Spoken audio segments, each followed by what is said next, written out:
네, 오늘 말씀은 마태복음 28장 11절로 15절입니다. 한 절씩 교독하시고 마지막에 함께 합독하겠습니다. 여자들이 갈 때 경비병 중 몇이 성에 들어가 모든 된 일을 대제사장들에게 알리니 그들이 장로들과 함께 모여 의논하고 군인들에게 돈을 많이 주며 이르되 너희는 말하기를 그의 제자들이 밤에 와서 우리가 잘 때 그를 도둑질하여 갔다 하라. 만일 이 말이 총독에게 들리면 우리가 권하여 너희로 의심하지 않게 하리라 하니 군인들이 돈을 받고 가르친 대로 하였으니 이 말이 오늘날까지 유대인 가운데 두루 퍼지니라. 아멘. 가짜 뉴스라는 제목으로 목사님 말씀 전해주시겠습니다.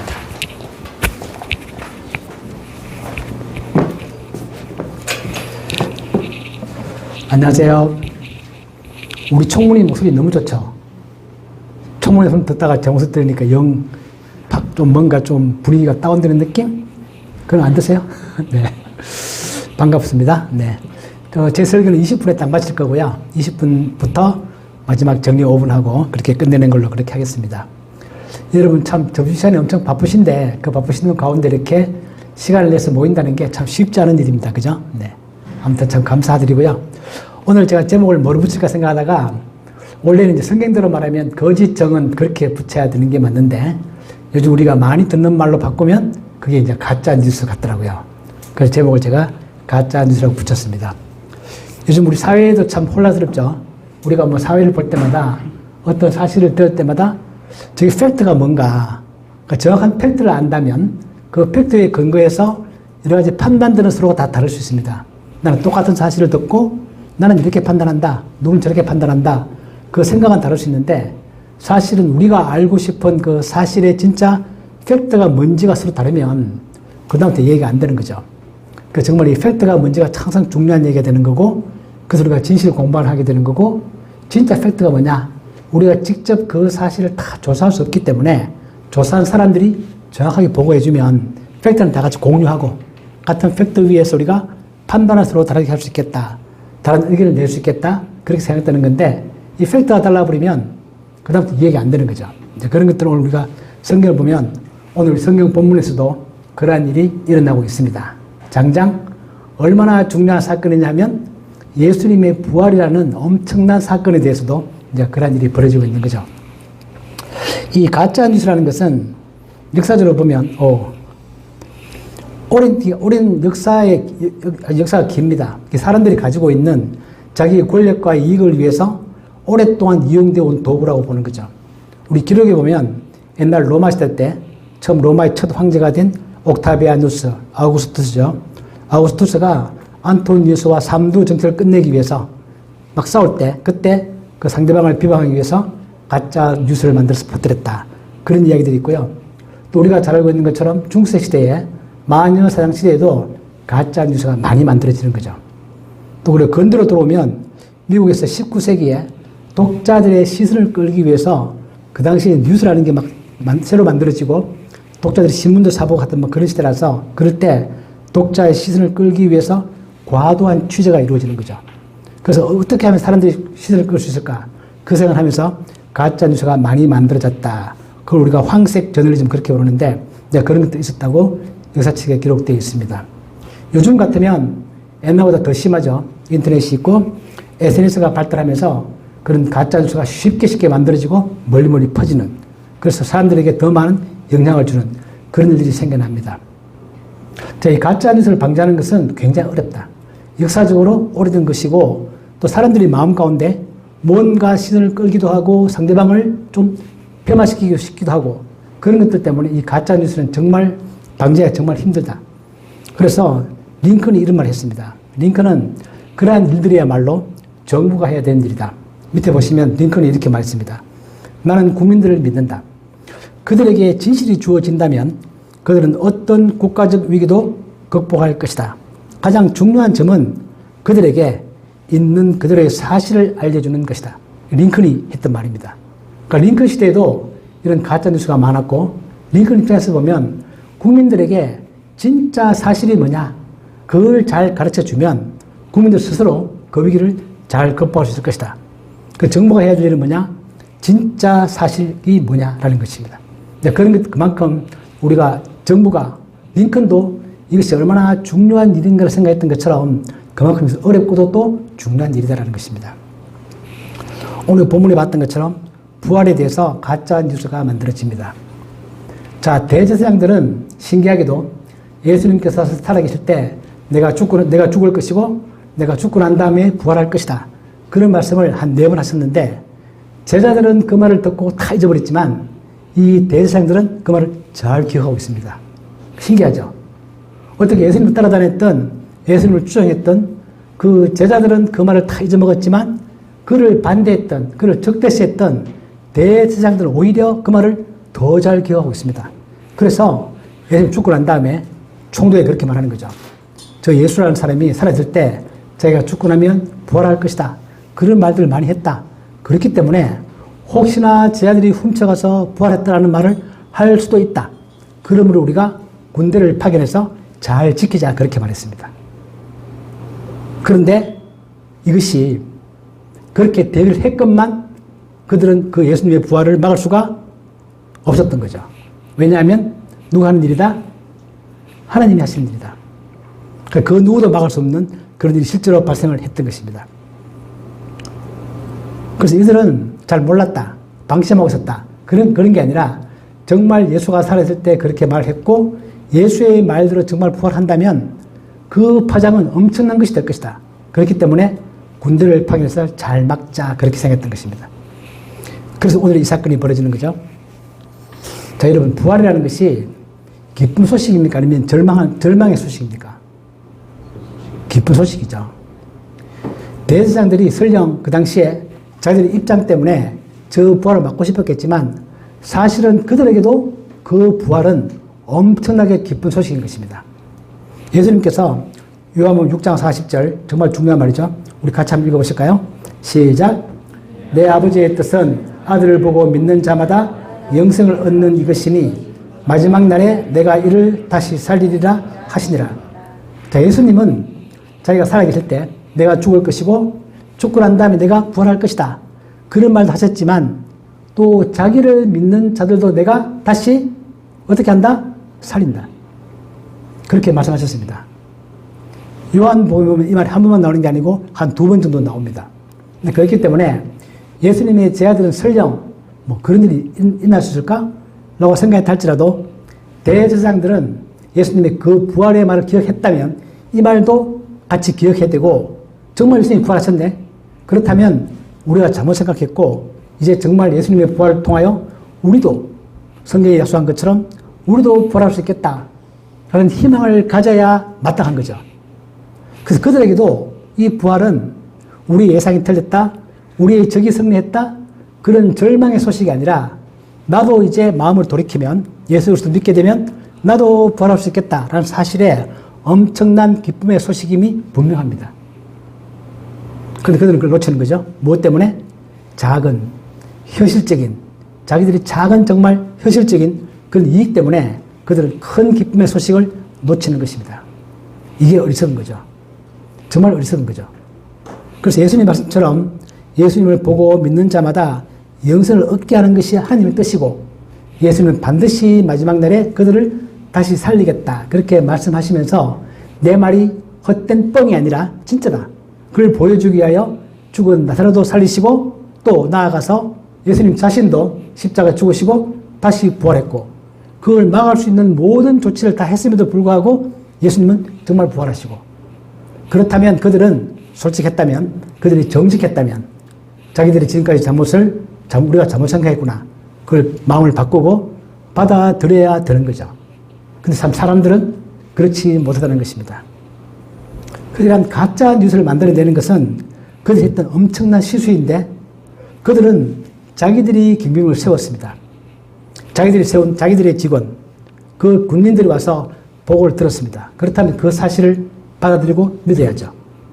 그래서 자기들 손으로 선택해서 그 군인들의 보고를 듣고도 그들은 그 사실을 부정해버립니다. 이런 일들은 나쁜 사람들만 하는 일이 아니다. 그 당시에 보면 유대교에서 존경받는 유대의 대제사장들, 리더들, 그런 사람들이 이런 일을 한다는 것입니다. 자기들의 작은 현실적 이익을 위해서. 그들이 했던 것은 뭐냐면 세 단계로 일을 합니다. 첫 번째는 돈을 많이 주죠. 뇌물을 줍니다. 우리 본문에 보시면 군인들에게 돈을 많이 주며, 그러니까 돈을 준 것도 그냥 준 게 아니라 돈을 많이 줬다. 얼마쯤 줬을까요? 요즘 우리 돈으로 치면은 아무도 모르죠. 아무튼 많이 줬다라고 표현할 만큼 많은 돈을 줬습니다. 그리고 이렇게 말을 해라. 그것을 가르치고, 세 번째는 만약에 이것이 문제가 돼서 너희들의 신변에 문제가 생길 것 같으면 우리가 보호해 주겠다. 그렇게 하는 거죠. 14절에 보면 만일 이 말이 총독에게 들리면, 그러니까 빌라도가 이 말을 듣고 군인들을 혼내겠죠. 너희들 뭐 했냐? 밤새 안 지키고 뭐 했냐? 졸았냐? 잤냐? 근무 태만이냐? 이렇게 혼낼까봐 만약에 그 말이 들릴 경우에는 우리가 빌라도 총독에게 말을 잘해서 너에게 아무 문제가 없게 하겠다. 라고 그렇게 신변 보호를 약속합니다. 이 세 단계는 지금도 똑같죠. 돈을 줘서 뇌물로 줘서 매수하고 가짜 뉴스를 만들어주고 그것이 문제가 될 경우에는 내가 커버해줄게. 이렇게 말하는 것과 너무나 똑같습니다. 우리 성경에 보면 뇌물을 주는 것은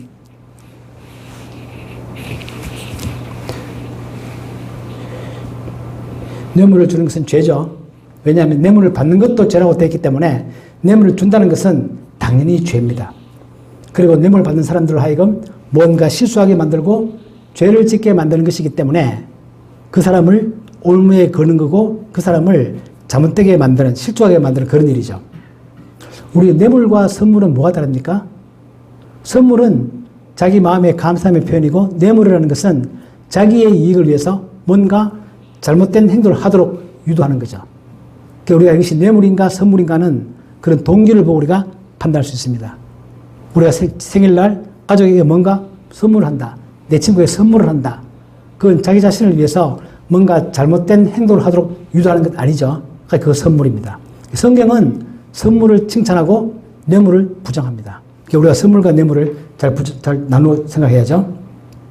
그리고 무엇보다도 제10계명 중에서 제9계명을 어기는 것입니다. 하나님께서 10계명을 통하여 밑에 박스에 보시면 내 이웃에 대하여 거짓 증거하지 말아라. 거짓 증거, 가짜 뉴스를 만들어서 그걸 모함하는 거죠. 10계명을 어기는 것입니다. 오히려 성경은 이걸 반대로 말해서 밑에 에베소서에 보시면 선한 동기로 남의 허물을 덮어주는 말을 해야 한다. 우리가 리얼 팩트를 말한다고 해서 남들의 허물들을 다 끄집어내서 있는 그대로다. 그렇게 말하는 게 거짓 증언 안 한다. 그렇게 생각하면 안 됩니다. 거짓 증언은 해야 할 목적으로 나쁜 동기를 가지고 하는 것이고 남의 허물을 내가 덮어주겠다. 이것은 성경에서 말할 때는 덕을 세우는 거죠. 어떤 진실을 밝히기 위해서 말하는 것은 우리가 사실을 말한다고 할 수 있겠지만 꼭 그럴 필요 없을 때 우리가 남의 작은 허물들을, 내가 알고 있는 허물이 자체는 팩트죠. 그런데 그걸 끄집어내서 말한다는 것은 성경에서 제9계명을 어기는 것이 아니다. 그걸 덮어주는 것은, 왜냐하면 성경 밑에 보시면 덕을 세우는데 소용되는 대로 선한 말을 하여 듣는 자들에게 은혜를 끼치게 하라. 그런 것이기 때문에 이 두 가지의 경우에 있어서도 제일 중요한 것은 뭐죠? 그 사람의 마음의 동기입니다. 내가 왜 그 말을 하는가? 남을 해야 할 목적이냐? 남에게 뭔가 덕을 끼치기 위해서 남을 도울 목적으로 그렇게 말하는 것이냐라고 말합니다. 우리 성경에 보면 가끔은 거짓말하는 경우가 잘 되는 경우도 있습니다. 모세가 태어날 때 산파들은 이집트 왕에 대해서 거짓말합니다. 우리가 가기 전에 이미 애가 태어났더라. 이 거짓말이죠. 또 기생 라합이 여호수아의 군대가 들어왔을 때 그 스파이들을 숨깁니다. 군인들이 와서 어디로 갔느냐? 나는 못 봤다. 그걸 거짓말을 합니다. 그죠? 그 나중에 다윗과 압살롬의 전쟁 때도 다윗의 부하가 압살롬에게 거짓 보고를 합니다. 다윗을 보호할 목적으로. 전쟁 중에서. 그런 것이 있기 때문에 우리가 어떤 말을 할 때 진짜 사실 그대로 말하는 것 아닌 것 그런 게 중요한 게 아니고 어떤 동기를 가지고 그 말을 하는가가 중요하다는 것입니다. 그게 바로 가짜 뉴스다. 그런 것입니다. 그러면서 그들은 이 대제사장들은 빌라도에게 항의하지 않습니다. 만약에 정말로 군인들이 졸아서 밤에 쟤들이 훔쳐갔다. 그게 사실이라면 그냥 넘어가서 될 문제가 아니죠. 대제사장들은 빌라도에게 가서 당신의 군인들이 이렇게 근무 태만했다. 항의해야 되고 책임을 물어야죠. 그런데 그렇게 하지 않습니다. 오히려 반대로 그들의 죄를 감싸주고 덮어주고 그 말만 퍼뜨리게 그렇게 합니다. 그렇기 때문에 그것은 역설적으로 예수님의 시체가 정말로 도난당한 것이 아니다라는 사실을 보여주고 있는 거죠. 철저하게 그들은 방지했지만 방지를 못했고 또 그들이 설령 자기를 훔쳐갔다면 군인들이 뭔가 벌을 받아야 되는데 벌을 받지 않은 사실 그 자체도 보면 예수님의 시체가 훔친 것이 아니다라는 사실을 정말 잘 보여줍니다. 이것은 그래서 반대로 부활에 관한 확실한 증거가 됩니다. 마태가 기록했던 것처럼 군인들이 돈을 받고 가르친 대로 그 소문을 퍼뜨렸습니다. 그래서 마태가 했을 그 당시에도 이 말이 유대인 가운데서 널리 퍼져 있었다. 사람들이 그 말을 듣고 정말 그렇게 생각했다라는 것입니다. 그것처럼 이것은 확실한 예수님의 부활에 대한 확실한 증거가 된다. 자, 부활을 부정할 수 있는 것은 뭐죠? 첫 번째는 시체를 보여주면 되는 것이고 그 시체는 없다. 그렇다면 정말 부활했거나 아니면 누가 훔쳐갔거나 둘 중에 하나일 텐데 누가 훔쳐갔다는 사실은 이처럼 말이 안 되는 얘기다. 그렇다면 정말로 부활하셨고 또 부활하신 예수님은 실제로 많이 나타나셨고 그래서 많은 사람들이 그것을 보았고 이것이 바로 예수님의 부활에 대한 오히려 그들의 가짜 뉴스가 오히려 예수님의 부활에 대한 더 확실한 증거가 되었다라는 것입니다. 이게 오늘 본문의 내용이죠. 우리가 이 본문을 보면서 우리가 일생을 해볼 수 있습니다. 나는 과연 어떤 사실을 탁 부딪힐 때 나에게 주어지는 당장의 작은 이익, 그렇지만 당장은 손해 같지만 정말로 진정하게 옳은 큰 진리를 추구하는 그런 선택을 내가 과연 할 수 있을 것인가. 그런데 그런 삶을 살아가면 정말 성경이 말했던 것처럼 시냇가에 심은 나무처럼 형통한 삶을 살아갈 수 있죠. 그리고 예수님의 말씀처럼 진리가 우리를 정말 자유롭게 한다. 나는 진리를 알게 되면 진리를 내가 말하게 되면 오히려 그 진리에 내가 묶이는 게 아닐까? 내가 종교를 믿게 되면 내가 기독교를 믿게 되면 기독교가 말하는 많은 율법들에 대해서 내가 오히려 구속당하는 게 아닐까? 내가 주일날 교회에 가야 되기 때문에 다른 거 할 수도 없고 내가 이것저것 성경 하지 말라고 하는 게 너무 많아서 거기에 내가 매는 게 아닐까? 그렇게 생각할 수 있지만 하나님께서는 그게 아니라 진리가 오히려 우리를 자유롭게 한다. 어떻게 진리가 우리를 자유롭게 하는 거죠? 이 말의 의미는 무엇일까요? 진리라는 것은 살아야 될 순리를 말합니다. 물고기라면 물고기가 물속에 있을 때 정말 자유로운 거죠. 밖에 나오면 그는 죽어버립니다. 그것처럼 우리는 하나님께서 만드신 이 세상에서 그 순리를 따라 살아가면 그 진리를 따라 살아가면 정말 자유로워진다. 당장은 불편할 수 있겠다는 생각이 약간 들기도 하겠지만 정작 살아보면 그것이 정말 우리에게 자유를 주고 시편에 나와 있는 것처럼 시냇가에 심은 나무처럼 형통한 삶을 살아갈 수 있게 된다는 것입니다. 그리고 우리는 똑같은 부활에 대해서 대제사장들은 돈을 사용해서 거짓말을 퍼뜨려라 그렇게 시키죠. 그런데 예수님께서는 자기 자신의 부활을 보여주면서 참된 복음을 전파하게 하죠. 그러니까 전파라는 사실에서는 똑같습니다. 한쪽은 가짜를 전파하는 것이고 우리는 진짜를 전파하는 것이고 우리는 예수님의 부활이 참된 부활이고 그것이 우리들에게 정말 기쁜 소식이고 예수님의 부활도 기쁘지만 우리 자신들도 나중에 반드시 아까 우리 봤던 요한복음의 그 말씀처럼 반드시 우리도 다시 살아나게 된다. 하나님이 약속하신 그 약속은 반드시 이루어진다. 그런 우리 사실을 전하는 사람들이고 그 반대의 사람들은 똑같은 사실을 가지고 전혀 반대의 이야기를 퍼뜨립니다. 그러니까 똑같은 부활을 놓고도 전혀 상반된 두 개의 견해, 두 개의 퍼뜨림이 있는 거죠.